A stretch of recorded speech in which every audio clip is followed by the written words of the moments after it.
हमारी सरकारें इनको कंपनियां लगाने के लिए छूट देती है तो हमें भी इनको कोऑपरेट करना पड़ता है, लेकिन हम कोऑपरेट आपके समझौते से नहीं करेंगे। समझौता किसानों को होगा, समझौता उन युवाओं का होगा जो बेरोजगारी की दर लिए हुए आज उन हवेलियों पे, उन चौखटों पे अपनी पैरवी कर रहे हैं। मैं आपका ध्यान केंद्रित करना चाहूंगा अल्ट्राटेक सीमेंट वालों का कि आज जो श्री सीमेंट के अंदर जो जमीनें आई थी वो युवा हवेलियों पे जाकर अपनी रोजगार की मांग कर रहा है। वो किसान जो प्रताड़ित किया जाता है प्रशासन के द्वारा, वो अपनी जमीन बचाने के लिए उस हवेली पे बैठा हुआ है। मैं आपसे निवेदन करना चाहूंगा कि आप उस हवेली का पार्ट मत बन जाना, वरना उस समय का युवा और उस समय का किसान हो सकता है पढ़ा लिखा हुआ नहीं हो, लेकिन आज का युवा और किसान जागृत हो चुका है और अपनी लड़ाइयां लड़ना जानता है। मैं कहना चाहूंगा जिस प्रकार से आपने अधिग्रहण किया और करेंगे वो आपकी कार्यशैली है, लेकिन किसानों की बात को तवज्जो दिया जाए, युवाओं की बात को तवज्जो दिया जाए, उनके अनुसार ही आपकी कंपनी चले, ये मेरा मानना होगा। तमाम साथियों ने अपने अपने मुद्दे रखे, हर मुद्दे को हर व्यक्ति ने अपने पुरजोर तरीके से रखा। मैं नवलगढ़ विधानसभा की तरफ से आपके सामने, यहाँ हमारे एडीएम महोदय भी हैं और पूरा सरकारी महकमा यहाँ मौजूद है, मैं बात करना चाहूंगा जलवायु की तरफ। हमारी सबसे बड़ी समस्या जो है जल की है। खिरोड़, बसावा, गोठरा, देवगांव, चौडानी, आस पास के जितने गांव हैं उनमें सीमेंट फैक्ट्रियां लगेंगी। उसके साथ साथ झाझड़, पिरोल, पाई, कौलछा, जितनी विधानसभा के जितने गांव हैं उनमें इन कंपनियों के लगने के बाद में पानी की व्यवस्था क्या होगी, यह सबसे बड़ा सवाल बनता है और इस पर ध्यान देने का काम हमारे इस प्रशासनिक महकमे का बनता है। मैं महोदय आपको याद दिलाना चाहूंगा 2001 में हमारे झुंझुनू जिले की भूजल मात्रा 3,235 मिलियन घन मीटर थी, जो अब घटकर 2,519 मिलियन घन मीटर रह गई है। और जो 1995 में नवलगढ़ में औसत 37 मीटर गहराई पर पानी हुआ करता था, जो आज पहुंचकर आपके मानकों के अनुसार 46 मीटर पर पहुंच चुका है। भूजल की जो स्तर है पानी गिरने का, वो प्रतिवर्ष 0.65 मीटर नीचे जा रहा है। ये किसका मानना है? ये सरकारी विभाग का मानना है। यदि इसी प्रकार भूजल स्तर नीचे गिरता गया तो आने वाले 10 साल में हम जो किसान और युवा लड़ाई लड़ रहे हैं उनके लिए पीने का पानी भी यहाँ मौजूद नहीं रहेगा। सबसे बड़ी समस्या हमारी ये है। और मैं आपको अवगत करना चाहूंगा 13 अगस्त 2011 को नवलगढ़ को डार्क जोन घोषित किया गया था और तत्कालीन सरकार यही थी और तत्कालीन सरकार ने दिसंबर 2020 में राजस्थान सरकार ने पूरे राजस्थान में डार्क जोन को वापिस से हटा दिया और कहा कि हम किसानों को छूट दे रहे हैं कि अपने किसान खेतों में जाके बोरवेल कर ले। लेकिन मैं कहना चाहूंगा किसान का बेटा होने के 2020 में ऐसी क्या व्यवस्थाएं बनी? क्या पानी की व्यवस्था भूजल में ऊपर आ गया? क्या पानी ने उफान ले लिया कि 2020 में तो डार्क जोन घोषित जो एरिया था उसको हटा दिया गया? और 2011 में ऐसी क्या व्यवस्था थी एडीएम महोदय कि आपने पूरे नवलगढ़ के साथ साथ 6 जोन को केवल एक अलसीसर को झुंझुनू जिले में छोड़ा था, बाकी सबको आप कंपनियां लगाने के लिए यहाँ बड़े बड़े उद्योगपति आते हैं तो आप रातों रात आप खुद के लिए गए आदेशों को बदल देते हो। मैं किसी विरोधाभास के लिए यहाँ नहीं आया हूं, मैं उस आवाज को सरकार तक पहुंचाने के लिए आया हूं कि क्या एक किसान और युवा के लिए कोई नियम रातों रात नहीं बन सकते? क्या एक युवा के लिए आप ऐसा कोई नियम नहीं बना सकते कि उस श्री सीमेंट और अल्ट्राटेक सीमेंट में यहाँ के मौजूदा युवाओं को रोजगार मिले? वहां सामने बैठकर सुनने के लिए नहीं, यहाँ युवा एकत्रित नहीं हुए, लेकिन शायद आप केवल एक खाना पूर्ति के हिसाब से यहाँ मेरे नजर में आते हैं। क्योंकि आज से पहले भी आपने श्री सीमेंट के लिए जन सुनवाई का एक सुनवाई की थी, उसमें भी हमने पुरजोर तरीके से युवाओं के लिए आवाज उठाई। अब मैं बात करना चाहूंगा कि आपको क्या प्रस्ताव रखना चाहिए, आपको क्या देना चाहिए, क्योंकि सारे साथियों ने, हमारे साथियों ने एक एक पॉइंट्स पे आपको अवगत कराया है। लेकिन मैं आपसे अनुरोध करूंगा और तमाम फैक्ट्री के अधिकारियों से अनुरोध करूंगा कि हमारे विधानसभा में 4 फैक्ट्रियां लगने जा रही हैं, तो चारों फैक्ट्रियों को बिठाया जाए एक जजम पे और किसान और युवा के लिए नियमों को लिखित में पास किया जाए, यहाँ भाषणों में पास नहीं किया जाए। ये मेरी समस्त टीम के सामने निवेदन है, आप इसको नोटेड कर लीजिए। और मैं सरकार से अनुरोध करना चाहूंगा कि चारों कंपनियों को बिठाकर जो हमारे पानी का जो स्तर नीचे गिरता जा रहा है, जिस प्रकार से पानी रोजाना नीचे जा रहा है, उसके लिए क्यों ना नहर की व्यवस्था की जाए।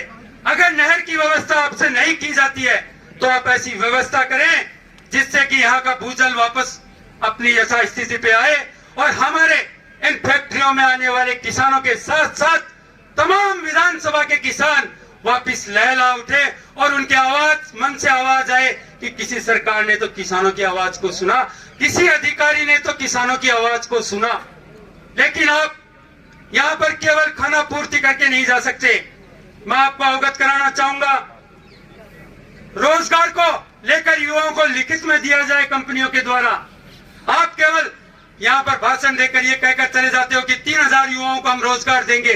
उस श्री सीमेंट की बात मैं आपको बताना चाहूंगा कि एक व्यक्ति विशेष 661 रोजगार, युवाओं को रोजगार देने का एक ज्ञापन मीडिया में प्रेस आउट करता है और उसको जब चेकआउट किया जाता है तो पता चलता है कि उसमें से कई लोग तो सरकारी नौकरियों में 10-10 साल से सरकारी नौकरियां कर रहे हैं। क्या आप भी यहाँ के युवाओं को ऐसा ही धोखा देना चाहते हैं कि जो सरकारी नौकरियां लगे हैं उनको लिस्ट बनाकर आप चेकआउट कर देंगे? लेकिन यहाँ का युवा, यहाँ का किसान जागरूक हो चुका है और एक एक पॉइंट्स पे चेकआउट करेंगे। और जब बात आएगी लड़ने की तो हम रोडों पे क्या, हम आपके दफ्तरों तक भी लड़ाई को लड़ना जानते हैं, क्योंकि किसान के बेटे होने के साथ साथ हमने पढ़ाइयां भी की है। और आप जिस ओहदे पे बैठे, आपसे हमारा निवेदन करना फर्ज बनता है और आपको सुनना आपका कर्तव्य बनता है।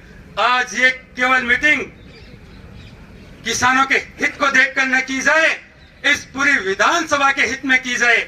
और आपसे मैं अनुरोध करना चाहूंगा कि पूरी विधानसभा को इस पानी की निजात से, जो पानी की सबसे बड़ी समस्या तत्कालीन 46 ग्राम पंचायतों को आने वाली है, उसके लिए आप पुरजोर तरीके से सारी सीमेंट कंपनियां एक जगह बैठकर उस पानी को लाने के लिए, चाहे नहर लानी पड़े, चाहे कुछ भी लाना पड़े, हमें यहाँ पूरे किसानों और युवाओं को पानी की व्यवस्था चाहिए। अब मैं बात करना चाहूंगा यहाँ के किसानों के मुआवजों के लिए। काफी लोग, क्योंकि ज्यादा बातें नहीं करनी चाहिए, बात शब्दों में समझ में आनी चाहिए अधिकारियों को कि जब बात आती है किसान की, जब उनके जमीनों के सेल आउट की, तो किसान से सहमति बनाई जाए कि किसान की दर तय की जाएगी कि किसान को कितना मुआवजा चाहिए।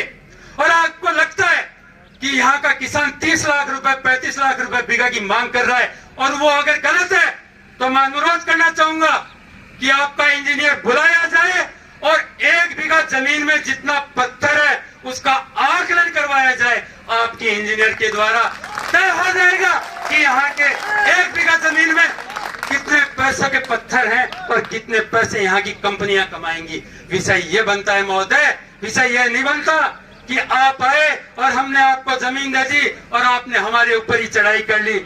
मुझे दुख होता है किसान का बेटा कहने में, क्योंकि कुछ दिन पहले उसी श्री सीमेंट की कंपनी में जो किसान जमीन नहीं लेना चाहता, उसके घर पे जाकर आप बिजली का कनेक्शन काटते हो, उसके घर से बेदखल करते हो, उसके जो ठंडी छांव में जो बैठता है, इस धूप में बैठता है, उसके घर को बुलडोजर से आप गिराने का काम करते हो और बात करते हो आप किसान हितैषी होने का। क्योंकि अगर आज नहीं बोला तो आने वाले समय में आने वाली पीढ़ी हमारे ऊपर अंगुलियां उठाएगी और हमें धिक्कार की नजरों से देखेंगी कि आपने किसान और युवा के लिए उस समय कुछ नहीं कहा।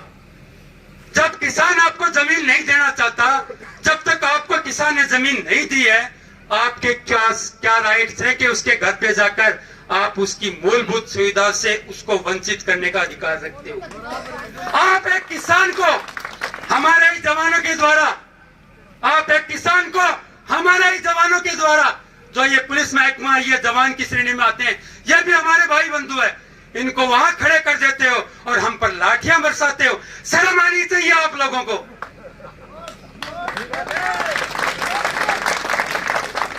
और आप बात करते हो विकास की, आप क्या विकास करना चाहते हो हमारा? अगर आप सच में विकास करना चाहते हो तो कमेटी तय की जाए किसानों की, तो एक कमेटी के साथ साथ युवाओं की कमेटी तय की जाए और उसमें निर्धारित किया जाए एडीएम महोदय कि किस तरीके से किसानों की बात को रखा जाएगा, किस तरीके से युवाओं की बात को रखा जाएगा।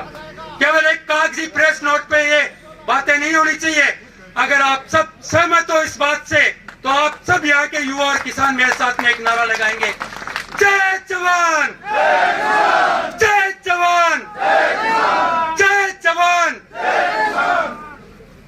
मेरे सरदारों को और मेरी युवा पीढ़ी को निश्चित तौर पे ये कहना चाहूंगा कि अगर आने वाले इस समय में इन कंपनियों ने यहाँ के किसानों के लिए पानी की व्यवस्था, चाहे वो नहर के द्वारा होने में इनको क्या दिक्कत है, जब चार कंपनियां, इतनी बड़ी कंपनियां अपना फंड देने के लिए भी तैयार हैं, तो फिर यहाँ नहर आने में क्या दिक्कत है आप लोगों को? आप लेके आइए। और नहर से आप व्यवस्था नहीं कर सकते हो तो जो भी वैकल्पिक व्यवस्था आप करवाते हो वो कीजिए और साथ में उन युवाओं के साथ में मीटिंग कीजिए।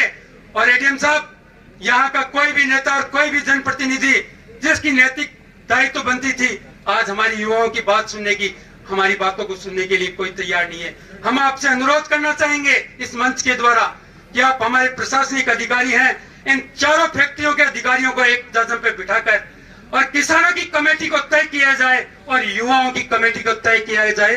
और उसके बाद में आपको लगता है कि ये काम होना चाहिए तो करने दीजिए। हम विकास के साथ में हैं, लेकिन पहले विकास मेरे किसान का होना चाहिए, पहला विकास मेरे युवा का होना चाहिए, उसके बाद में सीमेंट फैक्ट्री का विकास होना चाहिए। इसी के साथ में मैं अपने शब्दों को विराम देना चाहूंगा। जय हिंद, जय भारत।